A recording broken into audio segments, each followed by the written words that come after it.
alguien que me dé un pequeño resumen. ¿Lo que quedamos o como todo lo que vimos?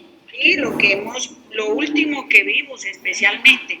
Pues estuvimos viendo lo de los antimicrobianos, por ejemplo, ahí vimos que son pues tiempo dependientes, pues de los que son tiempo dependientes están los betalactámicos, la penicilina, los glicopé, la flucitocina, digamos, son tiempo dependientes, entonces por ejemplo si se ponen por goteo, digamos entre más tiempo se pongan, pues mejor es su efectividad. Así es. También vimos la efectividad va entre 3 y 4 horas, así pues también mejora su efecto. También vimos los que son por concentración dependiente, que pues eso pueden ser muy tóxicos, entonces pues se mencionó eso, que son las fluoroquinolonas, aminoglucósidos, ¿es no? Sí. Los aminoglucósidos. Aminoglucósidos, estaban los macrólidos, la del metronidazol y la dopamicina. ¿Y qué más? Bueno, esos decíamos que eran tóxicos porque después de que se da la administración, pues como que duran mucho tiempo en el cuerpo, entonces pueden generar como toxicidad. Creo que sí era por eso, ¿o no? Sí. Ajá, sí.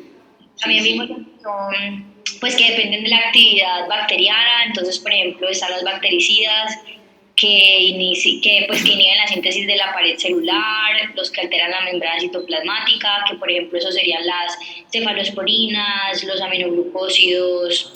Bueno, pues como que habían varias, ahí también estaba según el espectro de acción y todo eso, pues no sé si le digo todo porque literal sí.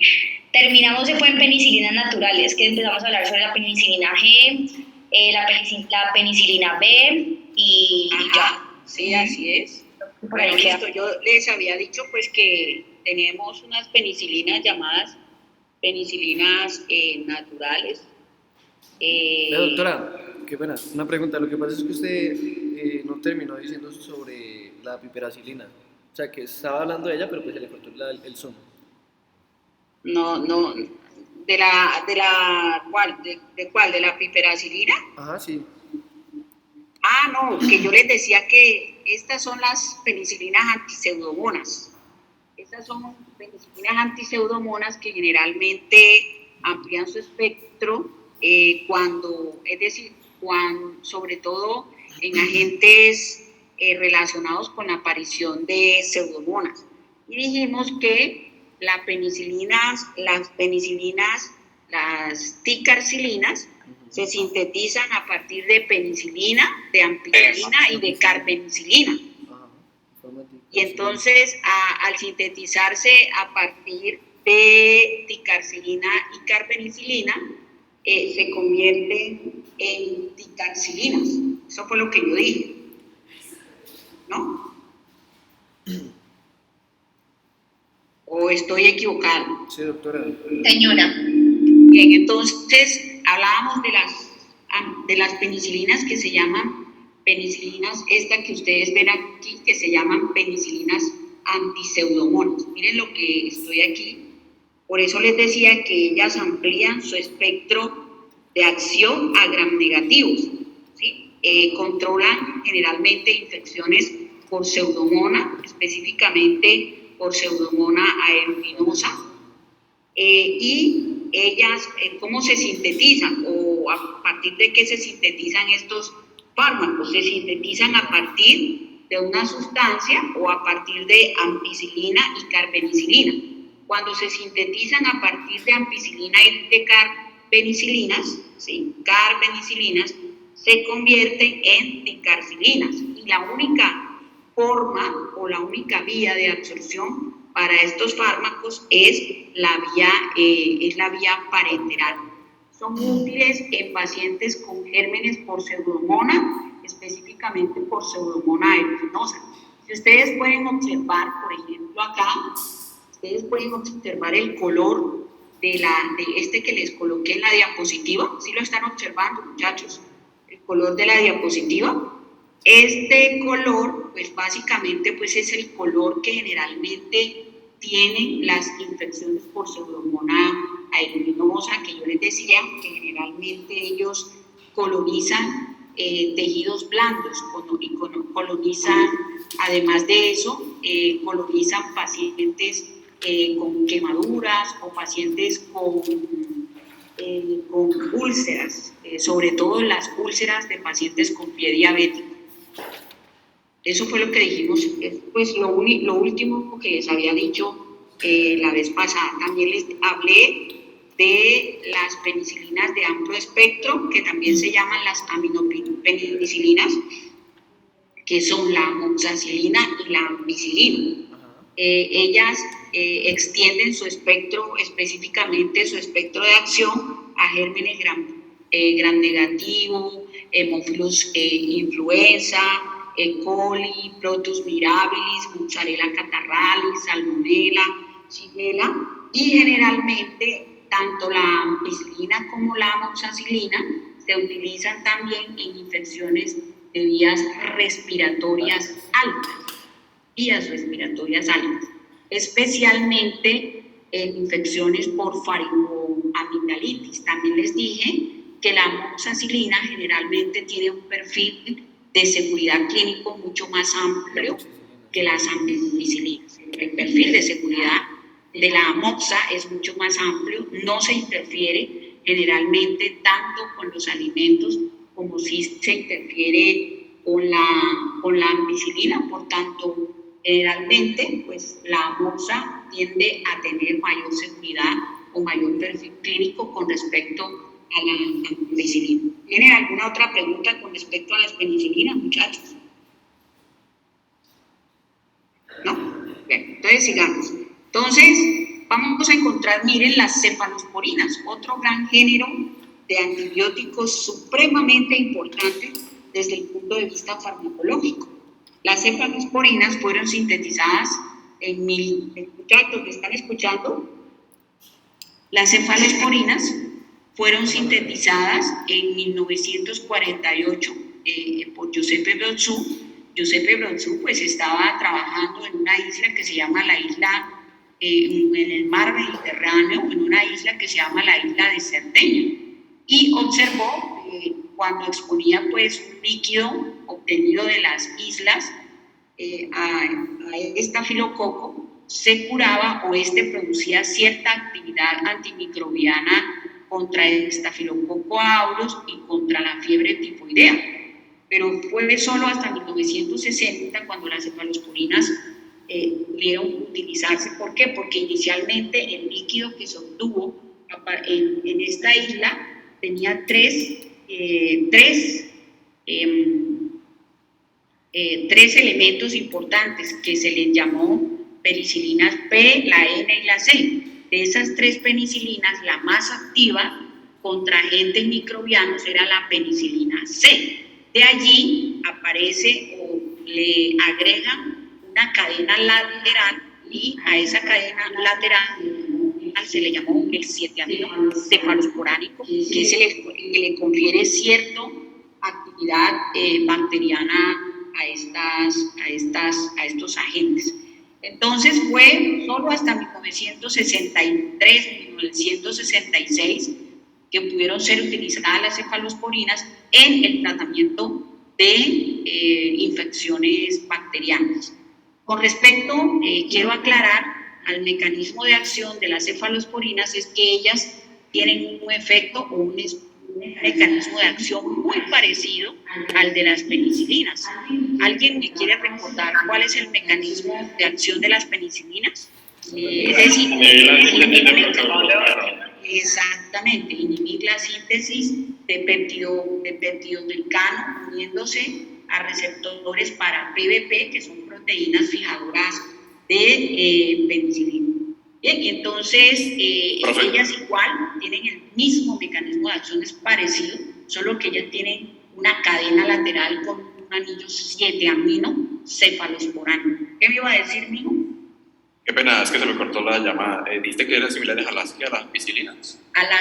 No, yo dije que el mecanismo de acción es muy parecido al espectro al mecanismo de las penicilinas. Se unen a PVP e inhiben el crecimiento de la pared celular. Prácticamente comparten el mismo mecanismo de acción. La diferencia está en la estructura química de las penicilinas. Es decir, ellas tienen una cadena lateral, pero además de tener una cadena lateral, tienen un anillo que se llama el 7-amino cefalosporano. ¿Está claro hasta ahí, joven?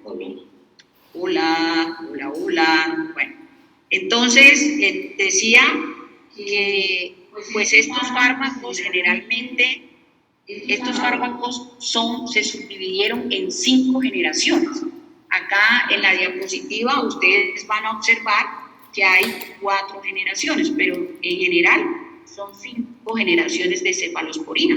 La última fue la de quinta generación, que está representado especialmente por el ceftaroline.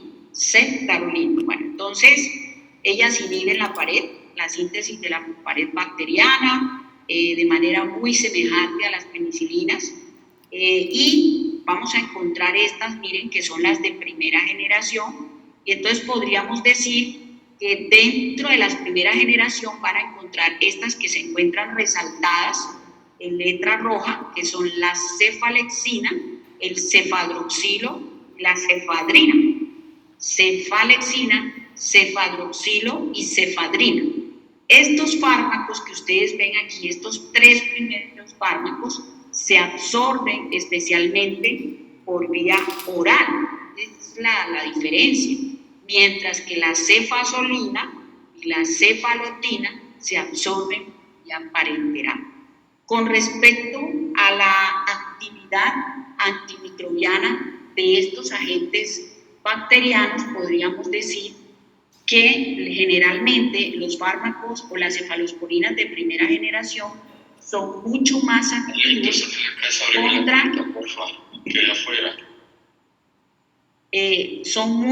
activos contra agentes gram positivos y tienen escasa o nula actividad por agentes gram negativos.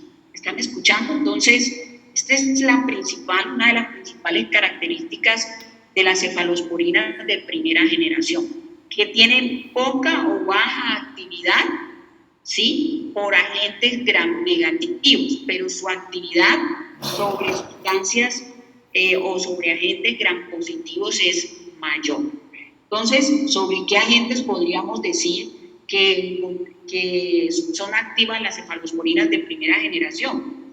Pueden ser efectivas contra Staphylococcus aureus, contra Streptococcus pyogenes, contra víridas, contra neumonía, contra Mozzarella catarrhalis, y se ha demostrado que tanto la cefalexina como el cefadroxilo y la cefadrina tienen una excelente vía de absorción, y es decir, la velocidad de la absorción de estos medicamentos no se altera con los alimentos. Otro aspecto importante de las cefalosporinas de primera generación es que ellas no atraviesan la barrera hematoencefálica.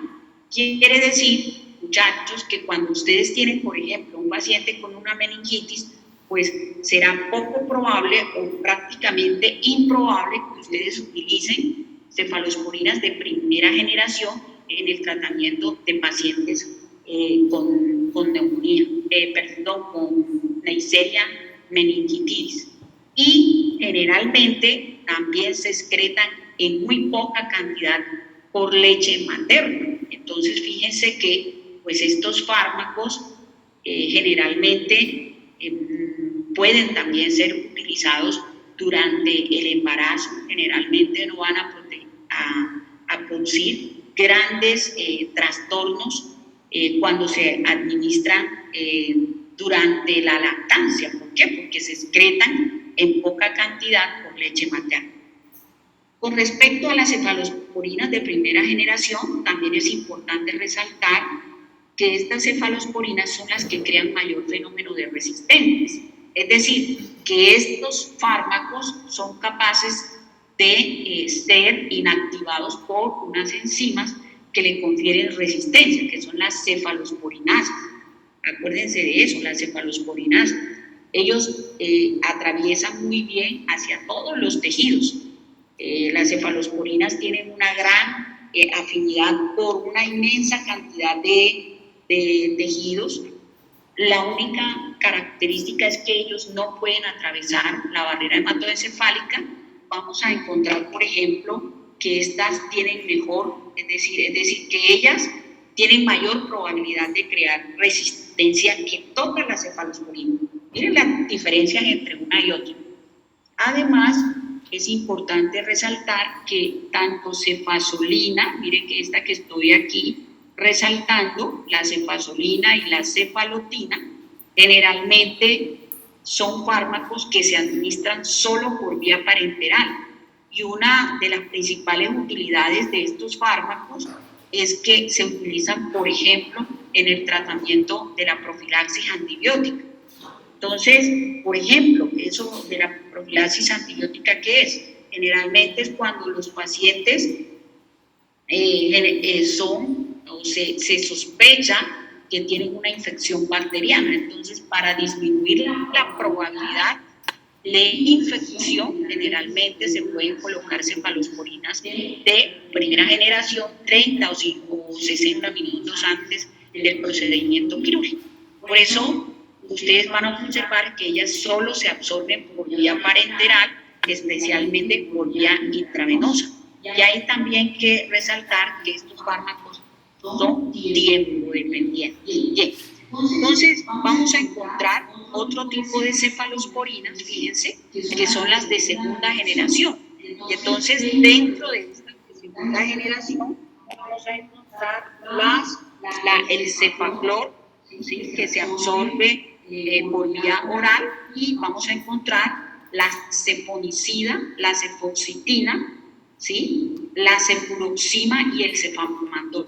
¿Y qué importancia tienen las de segunda generación? Pues que ellas tienen un mayor perfil de seguridad, es decir, o su espectro de acción es mucho más amplio sobre gérmenes gram negativos. Fíjense que allí la balanza va cambiando, entonces ellos generalmente son mucho más efectivos contra gérmenes gram negativos que contra gérmenes gram positivos.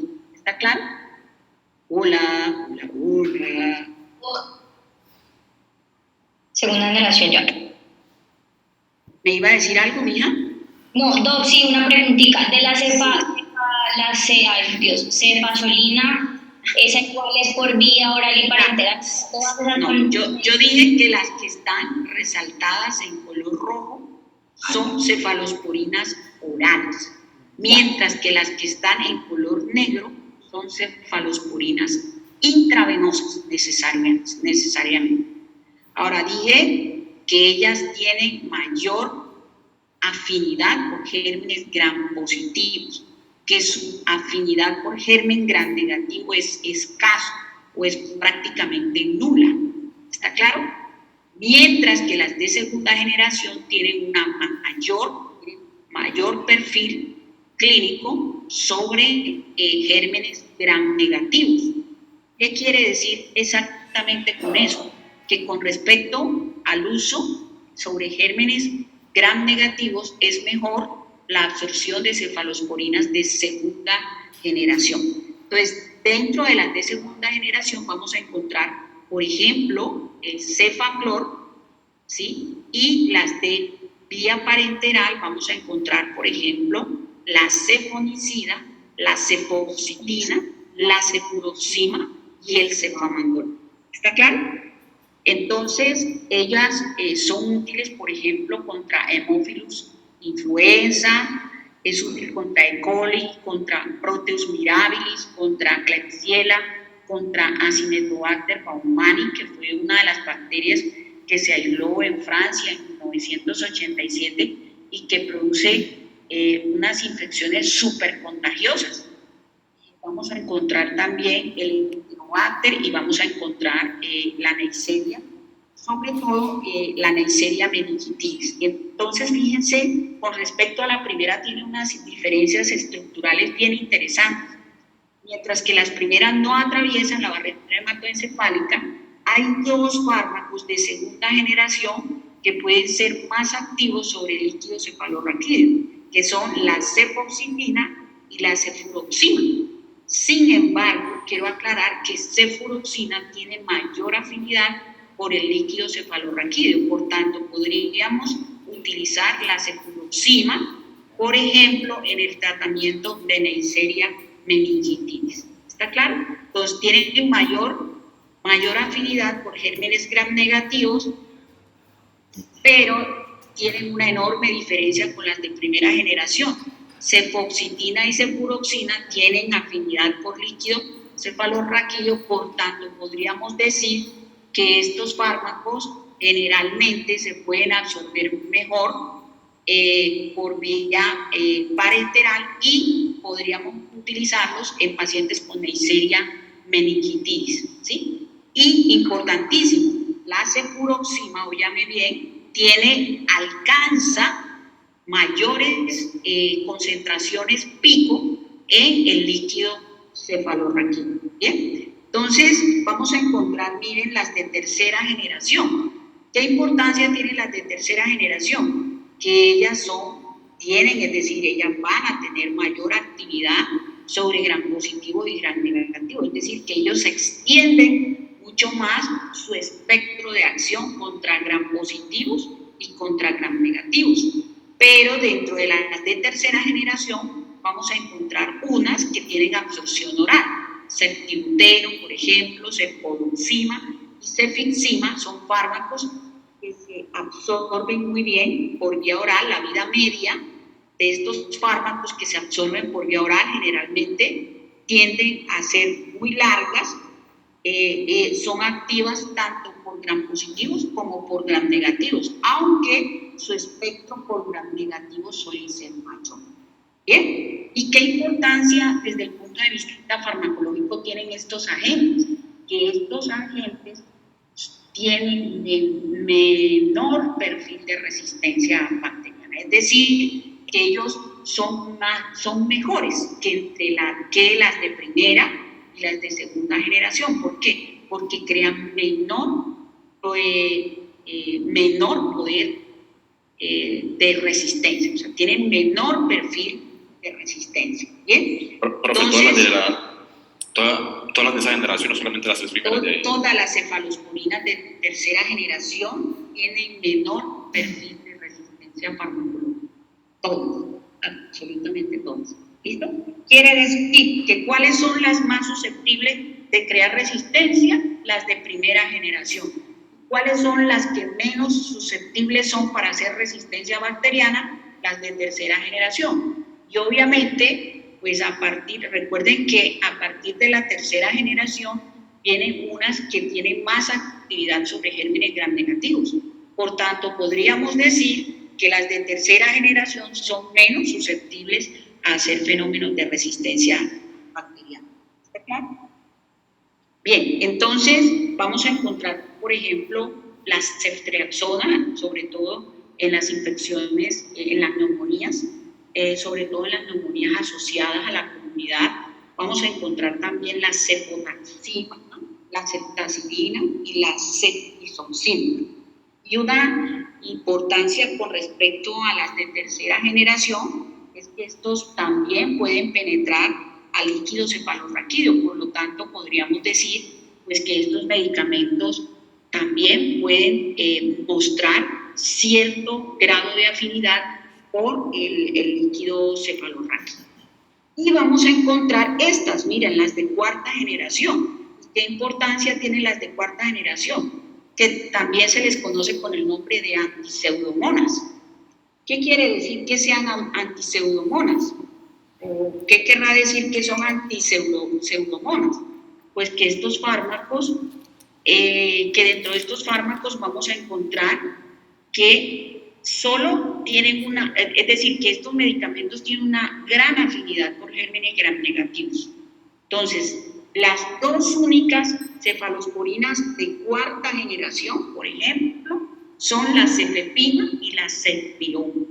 Y con respecto al perfil de afinidad, estos fármacos no son activos, óigase bien, es decir, no tienen ningún tipo de uso farmacológico en pacientes, por ejemplo, con estafilococcus meticilino resistente, neumococos, neumococos, en Neisseria fragilis, y en pacientes sobre todo con enterococos y en pacientes con neumococo. Y solo tienen absorción parenteral. También se inactivan, es decir, ellas se eliminan de manera inalterada por el riñón, que es una de las características de todas las cefalosporinas. Por eso yo les decía, les decía al grupo de los sábados, que estos fármacos uno tiene que tener mucho cuidado con la función renal, porque la mayoría de estos fármacos, es decir, de las cefalosporinas, se excretan de manera inalterada por el riñón. Es decir, que el hígado, ellas pasan desapercibidas por el hígado, y entonces es muy importante valorar la función renal y valorar la tasa de filtración glomerular de pacientes que están recibiendo cefalosporinas, ¿no? Especialmente cefalosporinas de segunda, tercera, cuarta y quinta generación. Ojo con lo que les acabé de decir. Las de cuarta generación no tienen afinidad por Enterobacter, no tienen afinidad por enterococo, no tienen afinidad por estafilococo y sobre todo no tienen afinidad por enterococo meticilino resistente. Óigase, ¿bien? Entonces, yo tengo una pregunta. Cuénteme, Es que mamá. yo estoy leyendo que la ceftriaxona a veces se utilizaba para las infecciones urinarias, pero que ella da mucha resistencia. Y tú dijiste que Por la eso tercera casi no. son las que menos. Lo que pasa es, a ver, le comento. Esto es una cuestión más histórica, ¿ves? Anteriormente, cuando se descubrieron las cefalosporinas de tercera generación, las cefalosporinas se utilizaban a diestra y siniestra. Por ejemplo, a las infecciones, por ejemplo, en faringoamigdalitis, colocábamos cefodoxima y cefixima oral. Y entonces, esa es de tercera generación. Y entonces encontrábamos que casi todos los pacientes con infecciones de vías urinarias, con infecciones por neumonía, con infecciones por infecciones pulmonares, a todos los pacientes se les colocaba ceftriaxona. Es más, se le colocaba a los pacientes con neumonía asociada a ventilación mecánica. Pero posteriormente aparecen nuevos fenómenos de resistencia y uno de los fármacos que creó mayor resistencia es el ceftriaxona. Por eso ya tú ves que la ceftriaxona no se utiliza en la comunidad, sobre todo en la neumonía asociada a la comunidad. ¿Por qué? Porque este fármaco creó mucha más resistencia, es decir, el uso indiscriminado del medicamento conllevó a tener perfil de resistencia, pero estoy hablando de la generalidad y está claro que las cefalosporinas que crean menos resistencia son las cefalosporinas de tercera generación. La ceftriaxona, claro, ceftriaxona crea resistencia, obviamente que sí. ¿Por qué? Porque fue un fármaco que históricamente se utilizó en alguna época en todo tipo de infecciones. Por ejemplo, ustedes iban a cualquier hospital y todos los pacientes, casi del 100% de los pacientes con infecciones por neumonía, por infecciones de vías urinarias, eran manejados con ceftriaxona. Por eso aparecen también las infecciones asociadas al cuidado de la salud, las infecciones que se van a los hospitales, a los centros geriátricos o a los centros sociosanitarios, al home care. Todos esos pacientes eran manejados con ceftriaxona. Entonces la ceftriaxona demostró que tenía mayor probabilidad de resistencia, pero de manera general las cefalosporinas de tercera generación no son las que tienen resistencia. ¿Está claro? Sí, señora, gracias. Vale, listo. Entonces, les decía que las de cuarta generación... Sí, Qué dígame. pena. En la tercera generación, las tres últimas, la ceftriaxona, cefotaxima y ceftriaxona, son por vía parenteral. Todas son por vía parenteral, excepto las tres primeras, el certimuteno, la cefodoxima y la cefixima. Todas son vía oral, es decir, las tres primeras, miren, por eso yo se las se las subrayé, si las están mirando aquí en la diapositiva, ceftibuteno, cefodoxima y cefixima son de absorción oral. ¿Está claro?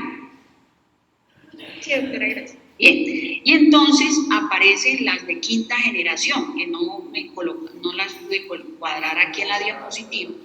Aparecen las de quinta generación, y entonces la cefalosporina de quinta generación más utilizadas es el ceftazolidina, ¿sí? Y entonces a las de quinta generación se les llama también las anti-MRSA, antimeticilino resistente a Staphylococcus aureus. Y entonces, generalmente, pues obviamente, estos fármacos son solamente por vía parenteral. Y otra característica cinética de las cefalosporinas de quinta generación es que es una de las cefalosporinas que se considera el prototipo de un profármaco. ¿Por qué se considera el prototipo de un profármaco? Porque ella ingresa, es decir, ella viene en su forma inactiva, y al ingresar directamente a la sangre, ella se activa.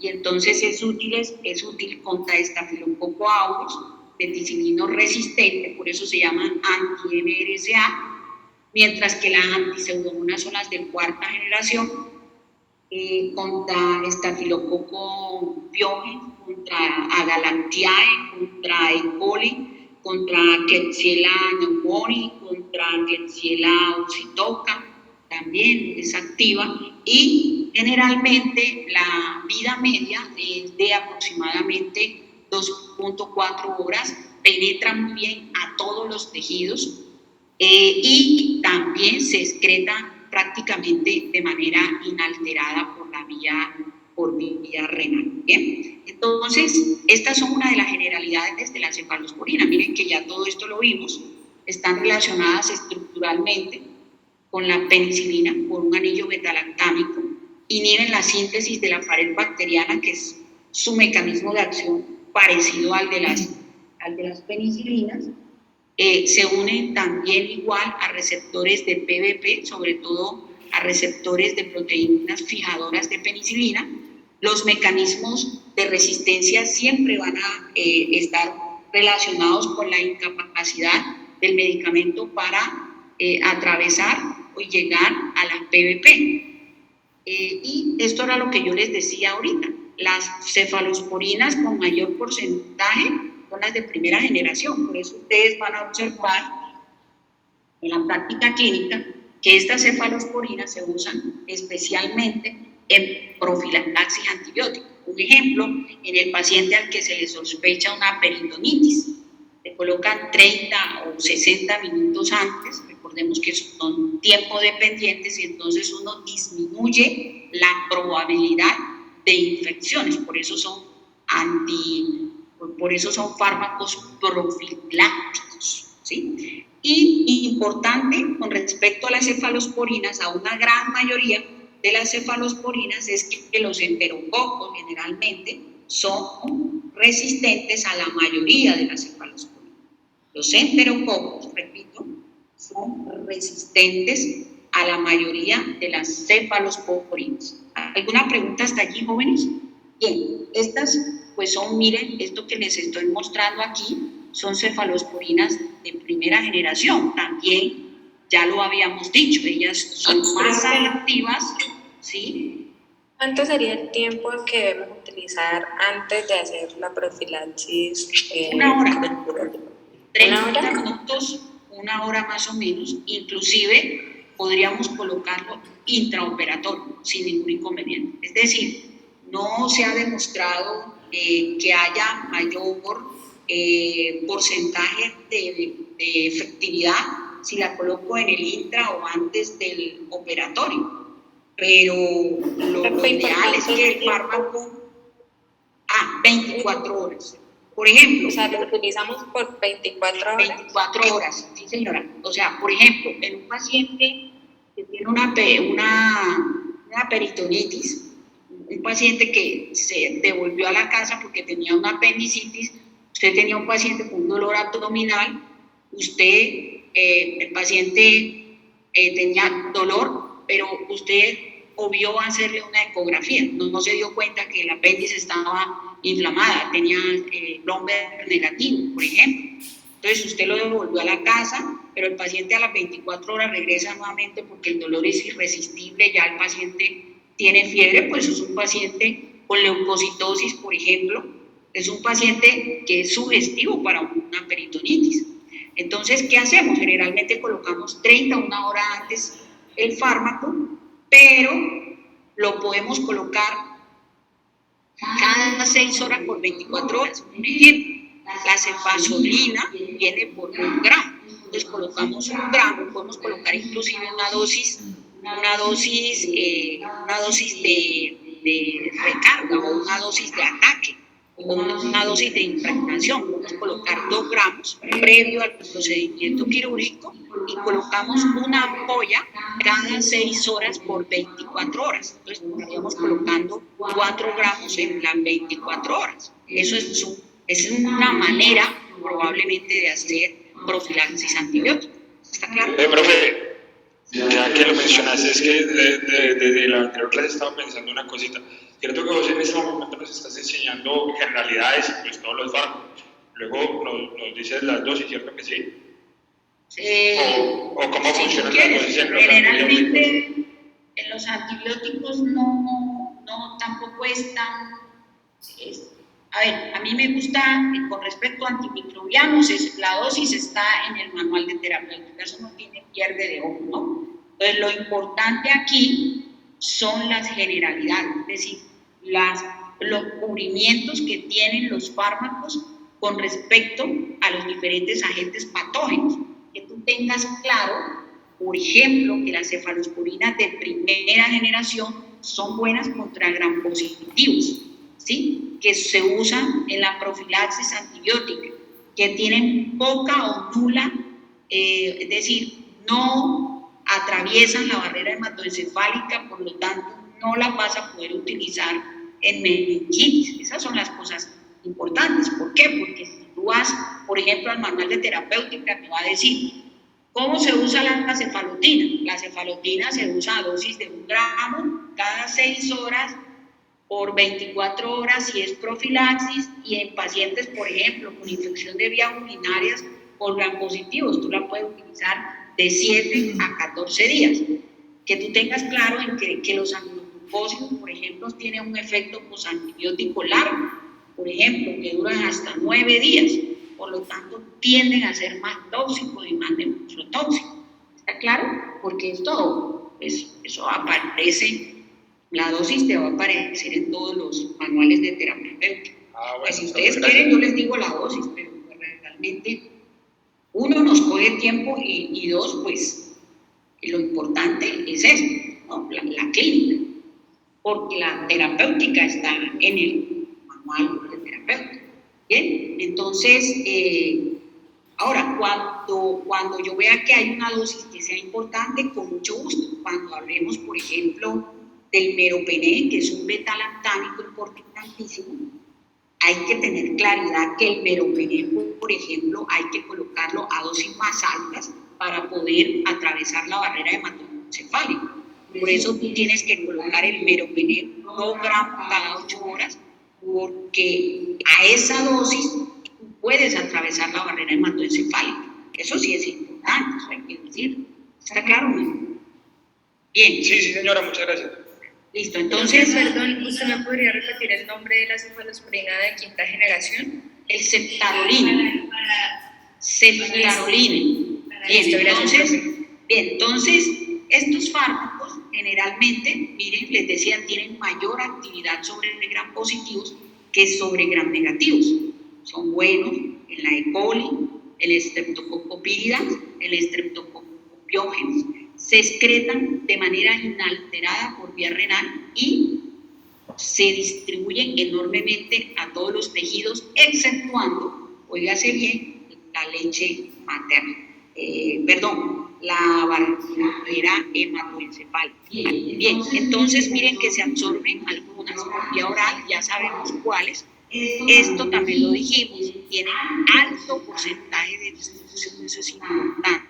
No atraviesan la barrera hematoencefálica y poco la placentaria. Por eso, como ellas tienen poca excreción por leche materna, pues podría ser uno de los fármacos de elección en pacientes que amamantan o en pacientes lactantes. ¿Por qué? Porque ellas tienen poca velocidad, es decir, nula prácticamente velocidad de excreción por leche materna. Y por vía renal, pues obviamente estos fármacos se excretan de manera inalterada. Por eso es tan importante tener en cuenta para ellas las pruebas renales y la tasa de filtración glomerular.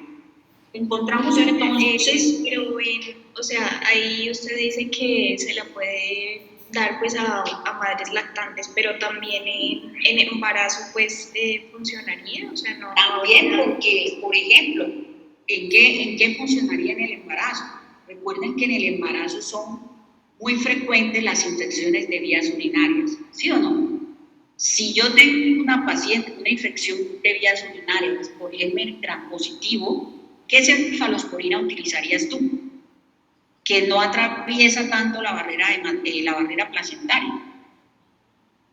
Las cefalosporinas de primera generación. Claro que sí, ¿por qué? Porque ella no atraviesa la barrera placentaria. Y porque además de no atravesar la barrera placentaria, tampoco se excreta por leche materna, es decir, la excreción por leche materna es de 0.02% aproximadamente. ¿Está claro? Y eso ustedes tienen que tenerlo en cuenta. Sí, dígame. Si digamos se necesitara combatir un agente pero gram negativo en el embarazo, ¿ahí cuál se usaría? Por gram negativo, por ejemplo, un agente gram negativo, tendríamos que utilizar, por ejemplo, un beta-lactámico. Y eso tendríamos que hacer ajustes renales. Porque es que es el gran inconveniente de los pacientes con infecciones. Ese es el gran inconveniente de pacientes con infecciones por gram negativos.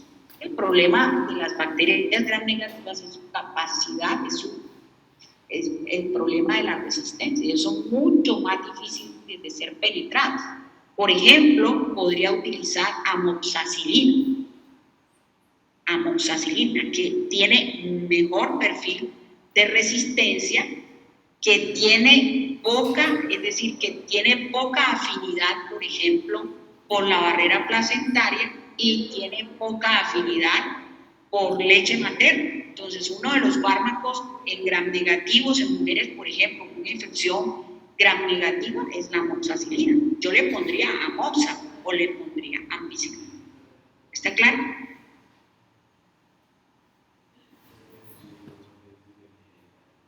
Hola. Sí, profe, ya, muchas gracias. Vale, listo. Entonces, vamos a encontrar las de segunda generación.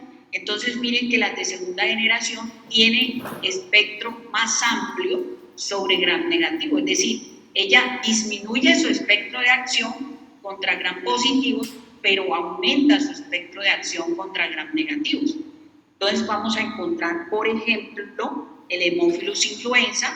Es decir, vamos a encontrar que ya son útiles en Haemophilus influenza, en la E. coli, en el Proteus mirabilis, en la Klebsiella pneumoniae.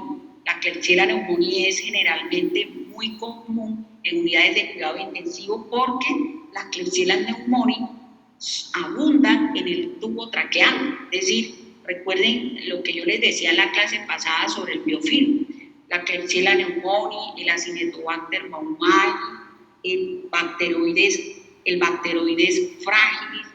Recordemos los que yo les dije de segunda generación. ¿Cuáles son más útiles, por ejemplo, en la meningitis? ¿Cuáles son más útiles en meningitis? Cefuroxima y cefoxitina. Pero, ¿cuál de ellas tiene mayor afinidad por líquido cefalorraquídeo? Cefuroxima. Entonces, si ustedes tuviesen un paciente con Neisseria meningitidis, por ejemplo, ¿sí? Uno de los fármacos que podrían utilizar para este caso serían cefuroxima. ¿Por qué? Porque tiene mayor acción sobre líquido cefalorraquídeo, sobre todo en aquellos pacientes con meninges inflamadas. Importantísimo eso. Vamos a encontrar también otro tipo de bacteria que es sensible a la cefuroxima, la Neisseria gonorrea. Por eso, en la actualidad, la Neisseria gonorrea, pues en pacientes con Neisseria gonorrea son útiles las cefalosporinas de segunda generación y son mucho más útiles también las cefalosporinas de tercera y de cuarta generación, ¿sí? Porque recuerden que ellas tienen una mayor afinidad por gérmenes gram negativos. ¿Está claro? Cefoxitina, por ejemplo, ha demostrado que, miren, tiene una gran actividad por un tipo de bacteria que se llama el Bacteroides fragilis. Bien, Bacteroides fragilis.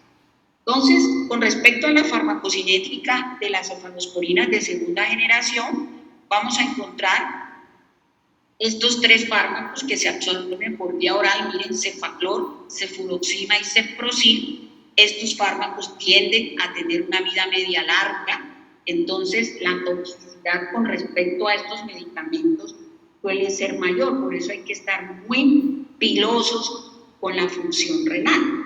Vamos a encontrar, por ejemplo, que encontramos unas que son de uso parenteral. El uso parenteral es muy frecuente. También se excreta de manera muy poca en leche materna y se excreta de manera inalterada por el riñón. Bien, eso es una de las principales características farmacológicas de las cefalosporinas de segunda generación. Pasamos, fíjense, a las de tercera generación. Y entonces, ¿qué hacen las de tercera generación? Pues ellas tienen mayor afinidad por gram negativos. Definitivamente, la afinidad por gram negativos es mayor. Sin embargo, óigase bien, vamos a encontrar que ceftriaxona, miren lo que yo les decía ahorita, la joven que ahorita me preguntó, Mabel, me parece fue Mabel, no recuerdo, Mabel Caicedo creo que fue la que me preguntó, la ceftriaxona. La ceftriaxona tiene mayor, a pesar de que las cefalosporinas de tercera generación crean menor perfil de resistencia, pues la ceftriaxona tiene de las de tercera generación que más ha creado perfil de resistencia. Por eso las infecciones, anteriormente uno decía, las infecciones nosocomiales, porque eran del hospital, pero esas infecciones nosocomiales se convirtieron en infecciones, en IAS, infecciones asociadas al cuidado de la salud. ¿Por qué? Porque estos fármacos ya no se usaban solamente en los centros hospitalarios, sino que se usaron, por ejemplo, en los centros sociosanitarios, en los centros penitenciarios, en los centros de cuidado geriátrico, y entonces pasó que la ceftriaxona produjo muchísimos fenómenos de resistencia. Es más, el concepto histórico de este medicamento. Lo mismo pasó con el cefotaxim. Entonces, las cefalosporinas de tercera generación son más útiles contra Haemophilus influenza, tienen una enorme utilidad por Haemophilus dicreyi, por Neisseria meningitis. Recuerden que estos fármacos ya tienen mayor probabilidad de atravesar el líquido cefalorraquídeo.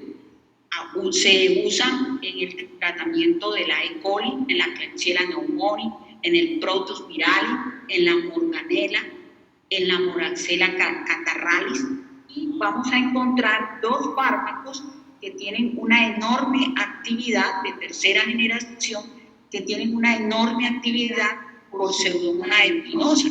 ¿Cuáles son? Ejemplo, la ceftazidima y la cefoperazona. Entonces, mire lo que yo les decía ahorita. Pseudomonas aeruginosa, 3 cefalosporinas, 2 cefalosporinas de mayor utilidad sobre Pseudomonas aeruginosa, la ceftazidima y la cefoperazona. No se les olvide. Bien, igual, prácticamente fíjense que la cinética de absorción para mayoría de las cefalosporinas es prácticamente igual. Entonces ellas, se absorben por vía oral. Los cuales se absorben por vía oral, la cefpodoxima, la cefixima y el ceftriaxona. Y con respecto a la vía oral, yo quiero aclarar que los fármacos que se absorben por vía oral generalmente suelen tener vida media más larga. Por eso los tratamientos farmacológicos, sobre todo en los niños, que es donde más se utilizan este tipo de fármacos orales, el tiempo de tratamiento es menor con respecto a los adultos. ¿Por qué? Porque en los adultos generalmente se utilizan fármacos parenterales. Tienen buena distribución a los diferentes tejidos. Un ejemplo claro, por ejemplo, lo tiene la cefoperazona y la ceftriaxona, que generalmente se utilizan por vía parenteral. Ceftriaxona ya poco se usa en las infecciones, en las neumonías. Ahora utilizamos más inhibidores de la beta-lactamasa, ya los vamos a mirar.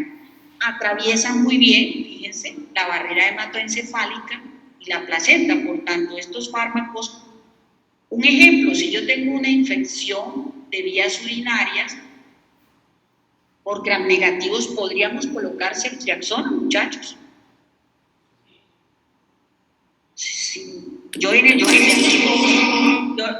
parcial les coloco un caso clínico. Una mujer embarazada de 27 años de edad que es una infección urinaria por gram negativos. ¿Cuál de los siguientes fármacos sería mucho más efectivo? Entonces, ¿o cuál de las siguientes cefalosporinas podría ser más efectivo? Entonces, podríamos decir que descartaríamos cefoperazona, que descartaríamos ceftriaxona, que descartaríamos cefodoxima, que descartaríamos cefixima o ceftriaxona. ¿Por qué? Porque son cefalosporinas de tercera generación que generalmente atraviesan la barrera hematoencefálica, pero que además tienen una enorme afinidad por la placenta. Y al tener mayor afinidad por la placenta, pues podrían probablemente ser mucho más fenotóxicas. ¿Está claro? Chicos. Entonces, vamos a encontrar, por ejemplo, que estas igual tienen excreción renal y que se excretan también igual como las de primera y segunda generación. Bien, entonces, sigamos acá. Entonces, vamos a encontrar, miren, las de cuarta generación, y entonces no tienen afinidad. Ojo con lo que esto es importante. Con respecto a las cefalosporinas de cuarta generación, por ejemplo, ellas no tienen actividad por estafilococos, no tienen actividad por enterococos y tampoco tienen actividad por neumococos. Ojo con eso.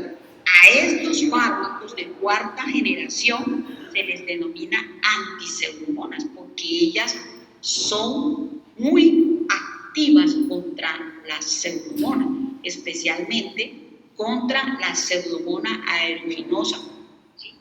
La pseudomona aeruginosa específicamente.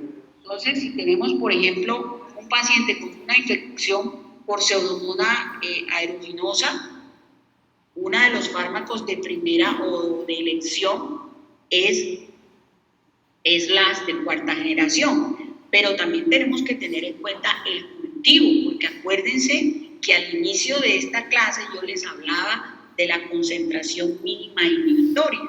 Pues también tenemos que tener en cuenta la concentración mínima inhibitoria. ¿Por qué? Porque muchos agentes podrán ser activos, ¿sí?, contra gram negativos, pero tenemos que tener en cuenta el factor concentración mínima inhibitoria. Si la concentración mínima inhibitoria de un medicamento es mayor, a pesar de que el otro también tiene afinidad por esta bacteria, pues vamos a escoger a los que tienen mayor concentración mínima inhibitoria, mayor poder antimicrobiano. ¿Está claro?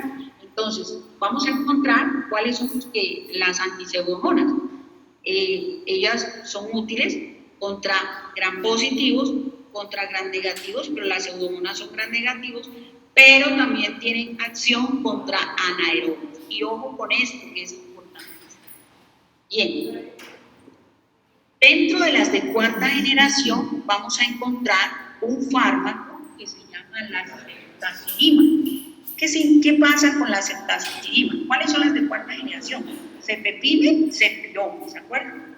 Pero hay un fármaco que probablemente dentro de pocos años va a ser considerado de cuarta generación, que se llama la ceftazidima. ¿Y por qué ceftazidima? Porque la ceftazidima se le agregó un anillo lateral un poco de mayor poder microbiano, que es el avibactam. Y entonces el avibactam se utiliza sobre Klebsiella pneumoniae y sobre la pseudomonas. Por eso se han realizado estudios clínicos o ensayos clínicos con respecto al uso de la ceftazidima.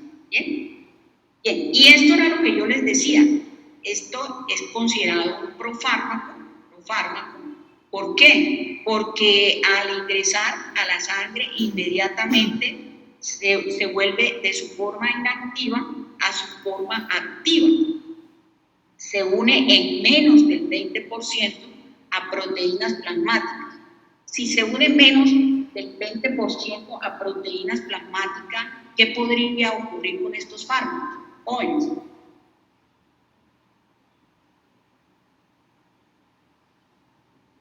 si se une en menos del 20%, Pues la mayoría del fármaco va a quedar libre y por tanto va a tener una acción más rápida. posiblemente va a tener una acción más rápida, pero ¿qué pasaría con la penetración a los diferentes tejidos? ¿Qué pasa con el porcentaje de penetración a los otros tejidos? Sería mayor, ¿no? Es mayor, claro, porque no encuentran proteína que la hiera. Entonces ella se va derecho hacia todos los tejidos. Y entonces al irse derecho a los demás tejidos probablemente tendría un mayor porcentaje de toxicidad farmacológica, ¿sí? Entonces, por eso este fármaco, cuando se utilizan cefalosporinas de quinta generación, se debe tener mucho más cuidado con la función renal. Entonces, a estas cefalosporinas de quinta generación se les llamó antimeticilino resistente a Staphylococcus aureus. ¿Y por qué? Porque estos fármacos pues, son muy susceptibles, óigase bien, son muy susceptibles a ser, o estos fármacos son muy activos, por ejemplo, contra Staphylococcus aureus, sobre todo Staphylococcus aureus en tejidos blandos, Staphylococcus pyogenes es otro de los agentes que son muy sensibles a cefalosporinas de quinta generación. El Staphylococcus agalactiae, la E. coli, la Klebsiella pneumoniae, la oxitoca también es sensible contra la de quinta generación, y generalmente pues estos fármacos tienen una vida media de aproximadamente 2.4 horas. Ahora, yo quiero aclarar con respecto al mecanismo de acción de las cefalosporinas de quinta generación, es que ellas tienen una enorme afinidad. Recuerden que yo les dije al inicio, las cefalosporinas tienen actividad contra PBP, es decir, proteínas fijadoras de penicilina. Hay diferentes tipos de proteínas fijadoras de penicilinas, entonces ellas tienen afinidad por dos tipos de PBP, ¿sí? Proteínas fijadoras de penicilina, que son la PBP2A y una PBP que es la PBP2X, ¿sí? Por eso, estas fármacos se les llama antimeticilinos resistentes a Staphylococcus aureus, y el fármaco comercial para ceftarolina se llama cefpromiprom. Cefpromiprom. ¿Bien? Bien. Dígame. Tú dices que la ceftazidima era una contra la Klebsiella y ¿cuál más? ¿Cómo así? ¿Cuál de estas? En la anterior diapositiva a esta. Ceftazidima, yo les decía que es una cefalosporina. ¿Te acuerdas? La cefalosporina, la ceftazidima, ¿de qué generación es? De manera general. ¿De qué generación es la ceftazidima? De la tercera, ¿no? Tercera, pero se ha demostrado que cuando se une a una molécula que es avibactam, podría tener mucha más actividad contra pseudomonas. Y entonces, dentro de unos años, probablemente vamos a encontrar a la ceftazidina también como cefalosporina de cuarta generación. Y entonces la ceftazidina es útil contra Klebsiella pneumoniae y también ha demostrado una afinidad por Pseudomonas, especialmente por Pseudomonas aeruginosa. Y hay otro tipo de Pseudomonas que es otro tipo de agente gram negativo que es la Klebsiella oxytoca, que también puede ser, que también puede tener, o que también tiene afinidad o puede ser accedida por las cefalosporinas de cuarta generación. ¿Está claro, mijo? Hola. Hola, hola. Sí, profe. Bueno, sigamos. Entonces, esto ya se los mostré. Ahora vamos entonces a los inhibidores de la beta-lactamasa. Bueno, y entonces antes de que se nos vaya el tiempo volando, dijimos que el examen, ¿para cuándo habíamos quedado que era el examen, muchachos? 19. No. 26, ¿no? Sí, como para el 26. Entonces quedamos que para el 26, ¿no? La idea es tratar de abordar antimicrobianos, todo el capítulo de antimicrobianos. Entonces vamos a encontrar, bueno, y la otra clase al fin es presencial o virtual, porque fíjense que hoy, pues, yo no sabía, a las 6 y pique, faltando por ahí unos 20, 30, 25 minutos, pues me dijeron que la clase que presencial. Entonces yo quiero preguntarles en que quedemos hoy en que si la clase la quieren presencial o la quieren virtual, porque pues para yo poderme programar y estar muy cerquita a la universidad y no tener problemas con los tiempos. Bien, entonces, porfa, me dicen de una vez cómo quieren la clase la próxima semana. Y no sea no presencial, profesora. ¿Cómo? Presencial mejor. ¿Seguro? Listo, Sí, última presencial, palabra. presencial. Bueno, listo, última palabra. Bueno, entonces vamos a encontrar, fíjense muchachos, los fármacos llamados inhibidores de la beta-lactamasa. ¿Y por qué se llaman inhibidores de la beta-lactamasa? Pues porque estos fármacos, pues ya sé bien, son capaces de inhibir a las beta-lactamasas. ¿Y qué son las beta-lactamasas? Pues son enzimas que son capaces de hidrolizar o inactivar el anillo de la estructura química del antibiótico. Y entonces, al inactivar el anillo de la estructura química, ¿sí, dígame? No, perdón, el parcial entonces para el 26 y no, una pregunta, ¿usted nos va a enviar algún tallercito o algo? Bueno, sí, yo les puedo mandar un taller, pero no se los mando hoy, se los mando el fin de semana porque Listo, profe. una cosita pendiente. Pero lo que yo quiero decirle, miren, hay 39 personas conectadas. Ojo con eso. Hay 39 personas conectadas. El examen yo lo voy a hacer presencial para que no tengamos inconvenientes sí. Y teniendo en cuenta, miren, toda esta cantidad de gente que está fuera de la clase hoy, entonces, ¿qué pasa? Pues obviamente yo no voy a modificar los porcentajes. Yo les hago el taller, pero solo va a haber 20%. Esta vez sí no hay reversa y el examen. Bueno, Profe, entonces, hay mucha gente que está en el salón viendo la clase. Sí, profe, es que aquí en el salón hay gente viendo la clase. ahora sí, bueno, está bien. Pero eso yo no lo voy a cambiar.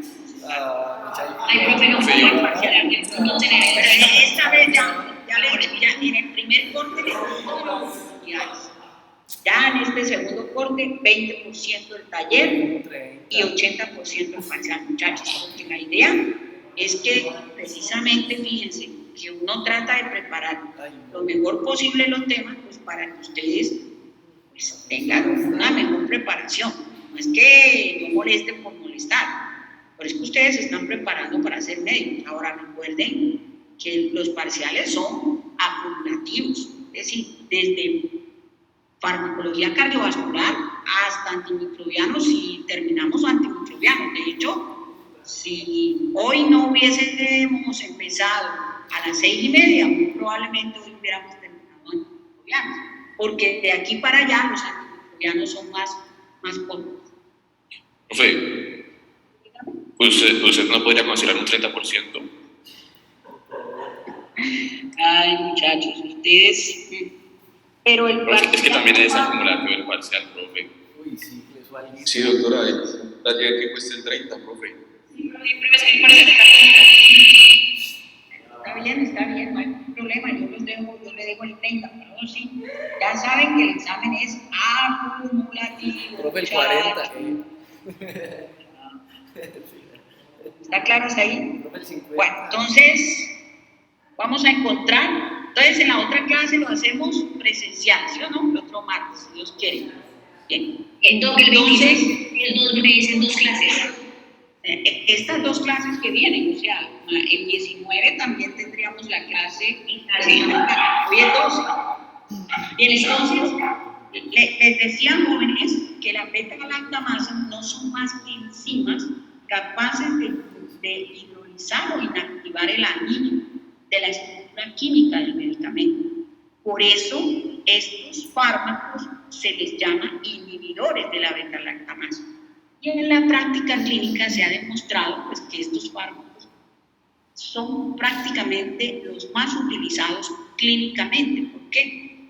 Porque estos fármacos actúan sobre un fenómeno de resistencia grandísimo, que son las beta-lactamasas. Y entonces se ha demostrado, oígase bien, que los inhibidores de la beta-lactamasa son una combinación de antibióticos que tienen la capacidad de unirse a las enzimas, ¿de qué manera? Inactivándolas. Es decir, inactivan beta-lactamasas. Y al inactivar a las beta-lactamasas pueden aumentar la capacidad antimicrobiana y evitar la hidrólisis del medicamento.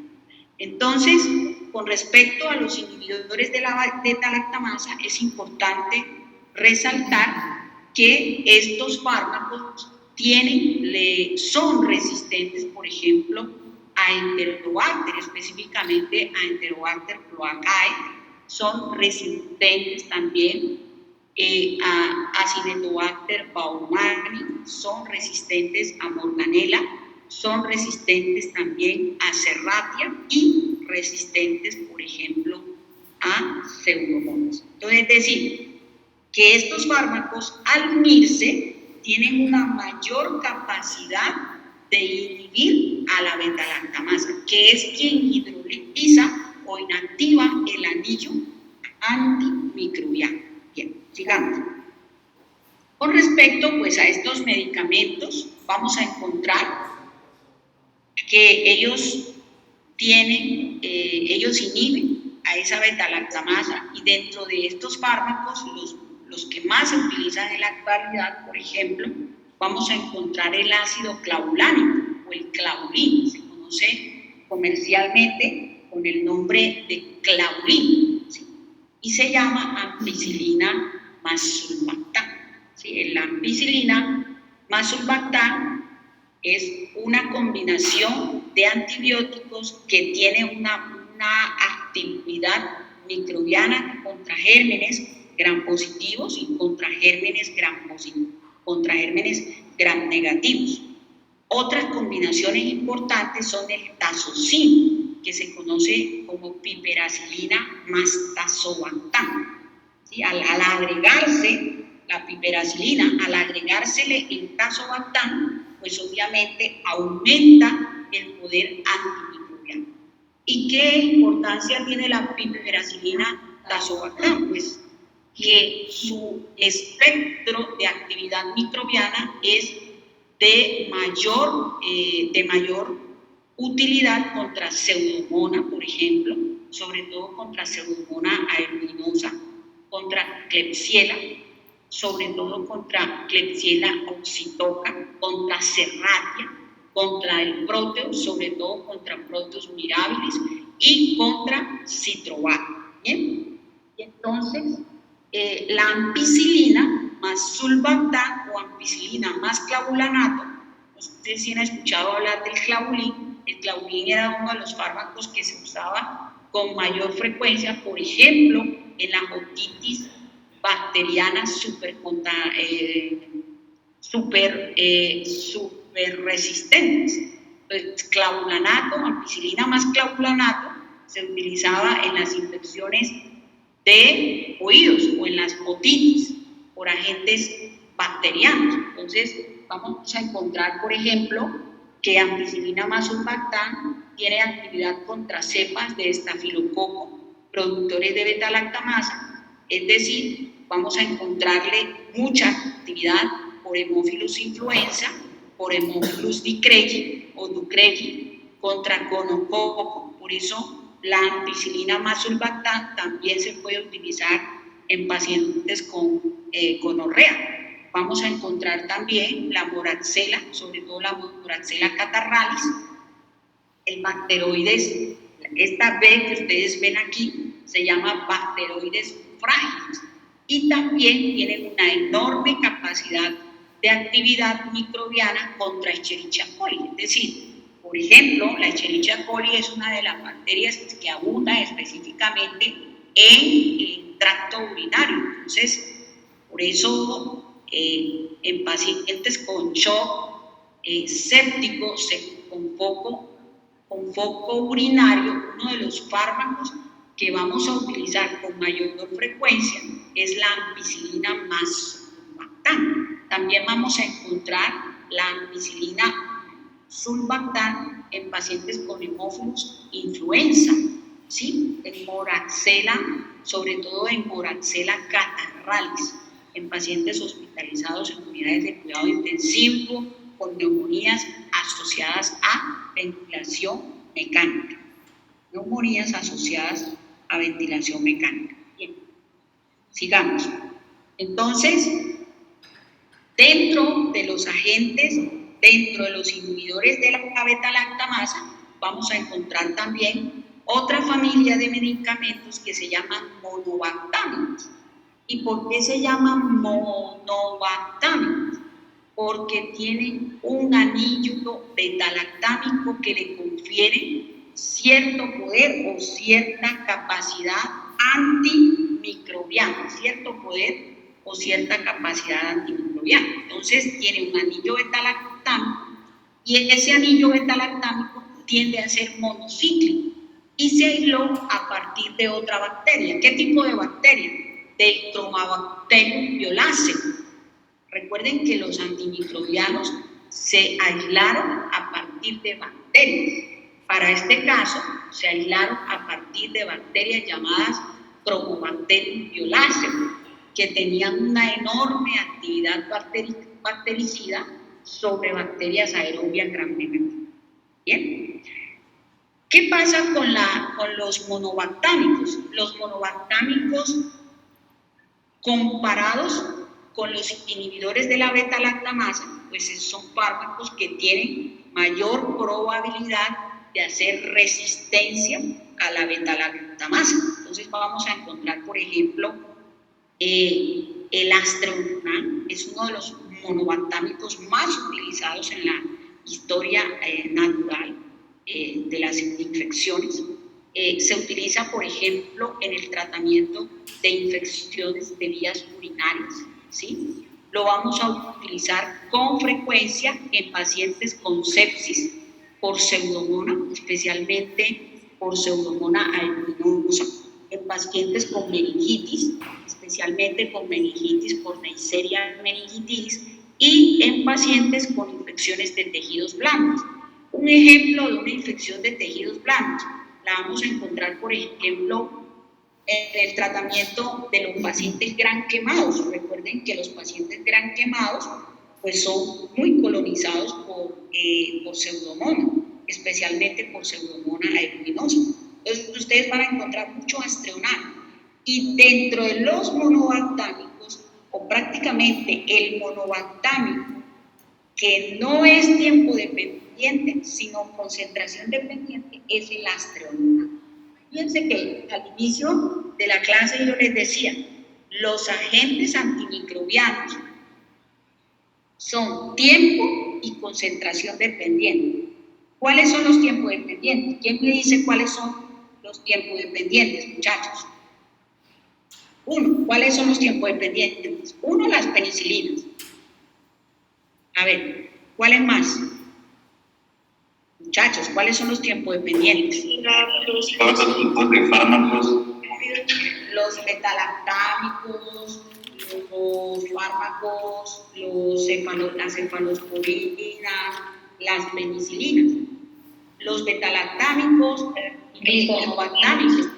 Pero los monobactámicos hacen parte de los betalactámicos, pero dentro de los monobactámicos, dentro de los betalactámicos, el único agente que es concentración dependiente es el astronal.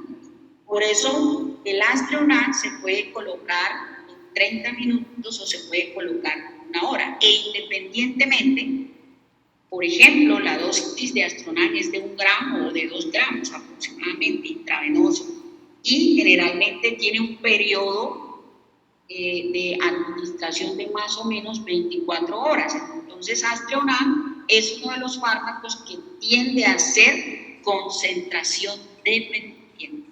No es tiempo dependiente.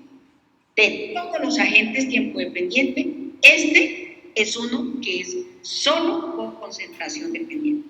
Entonces, es útil contra IB1, contra sepsis por pseudomonas. En pacientes lo van a mirar con mucha frecuencia en unidades de cuidado intensivo, en pacientes con meningitis por gram negativos, en pacientes con infecciones de piel y de tejidos blandos.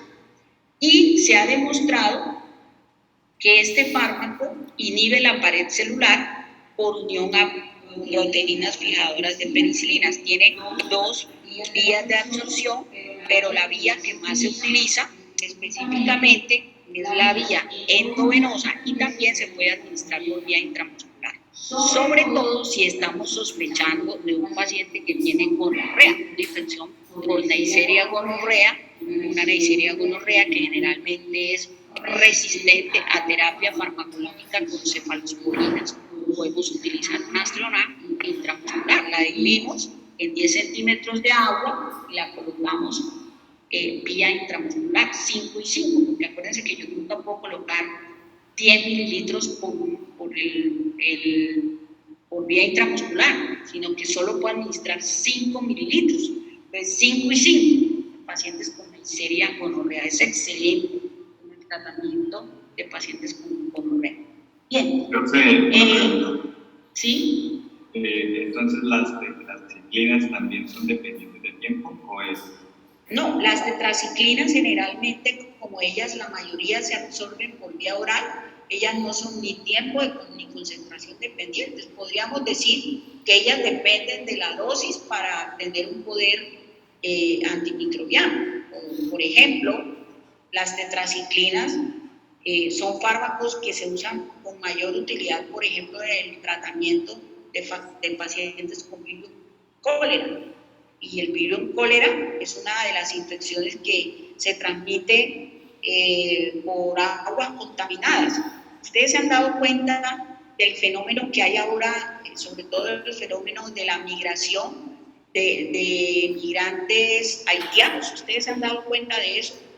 Ellos generalmente, de hecho, pues a mí me gustaría pues hacer un proyecto y ahí les cuento que sería muy bacano, por ejemplo, hacer un proyecto de investigación sobre, que de pronto la universidad nos pudiera aprobar de ir, por ejemplo, a cultivar las aguas o los desagües de Necoclí. ¿Ustedes saben? La Necoclí queda en Antioquia. Para poder pasar en el canal de Panamá, es decir, para poder llegar a Panamá, muchas personas, muchos migrantes tienen necesariamente que llegar a Necoclí. ¿Saben cuántos pacientes están llegando a Necoclí diariamente? 500 migrantes diarios. ¿Y saben cuál es la población de Necoclí? A ver quién me dice, a ver si leen periódicos, si leen actualidad. Esto es importantísimo, muchachos. ¿Cuántos migrantes? ¿Cuál es la población de Necoclí? ¿Cuál es la población de Necoclí? No, señor, 20.000 personas o 20.000 habitantes tienen Necoclí. Y hoy en día, Necoclí tiene 20.000 migrantes, es decir, tiene es el doble. Y ellos, Necoclí, no tiene adecuada disposición de excretas, es decir, no hay alcantarillado, o sea, el alcantarillado es pobre, y entonces se están viendo muchísimas infecciones asociadas, por ejemplo, a vibrio cólera. El vibrio cólera se trata especialmente con las tetraciclinas, por eso ustedes miran que la mayoría de países, por ejemplo, de altos recursos económicos, envían cajas de tetraciclinas. ¿Por qué? Porque la tetraciclina es útil contra vibrio cólera. Pero ¿qué quisiera yo de pronto mirar? Si en esos desagües hay un tipo de hepatitis que es la hepatitis D, si encontramos el virus de la hepatitis D. Muchos niños han fallecido por deshidratación severa y se cree, es decir, hay algunos datos que están asociando este tipo de virus, hepatitis D, con las infecciones de estos niños. Miren lo importante que es eso. Sería muy chévere hacer un proyecto para mirar si es posible encontrar hepatitis D, porque podríamos encontrar, por ejemplo, una molécula farmacológica que nos disminuya la posibilidad de hacer este tipo de infecciones y mejorar todo eso que está ocurriendo allí con la población migrante, los haitianos.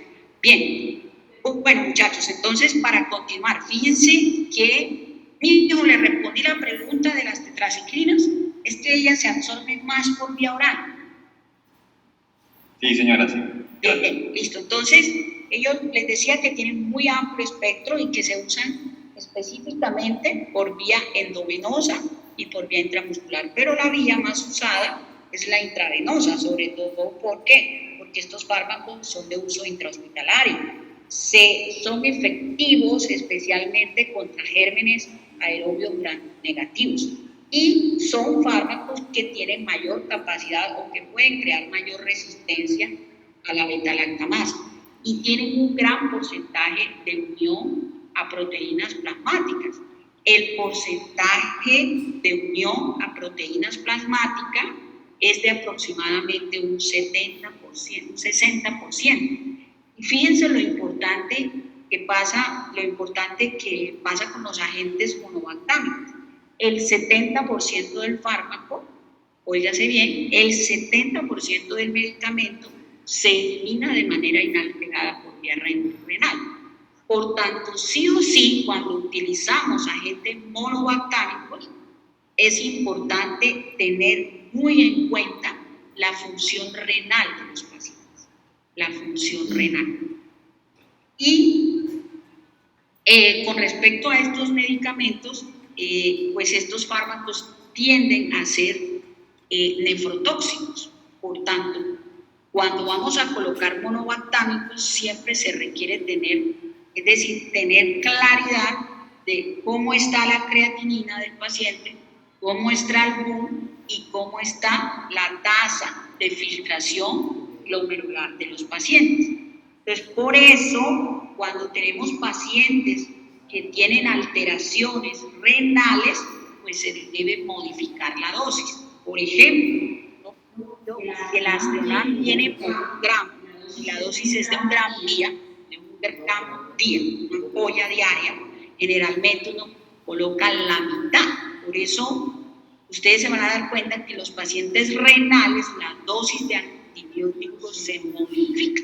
Entonces el médico, sobre todo el internista, generalmente nos dice hay que ponerle dosis renal. ¿Qué significa que pongamos dosis renal? Que se coloque la mitad del medicamento. ¿Y esto en qué va a influir? Pues en el efecto farmacológico, en la concentración mínima inhibitoria. ¿Por qué? Porque vamos a encontrar fármacos que no van a llegar exactamente a la concentración mínima inhibitoria, sino que van a tener dosis inhibitorias y que pueden producir la lisis de la bacteria más por procesos fagocíticos. ¿Está claro? Entonces, la dosis, repito, se modifica en pacientes con alteraciones renales. Y vuelvo a repetir, este es un medicamento muy bueno en el tratamiento de pacientes con Neisseria gonorrea, sobre todo en aquellos que tienen, que hacen resistencia, por ejemplo, a cefalosporina C. Lástima.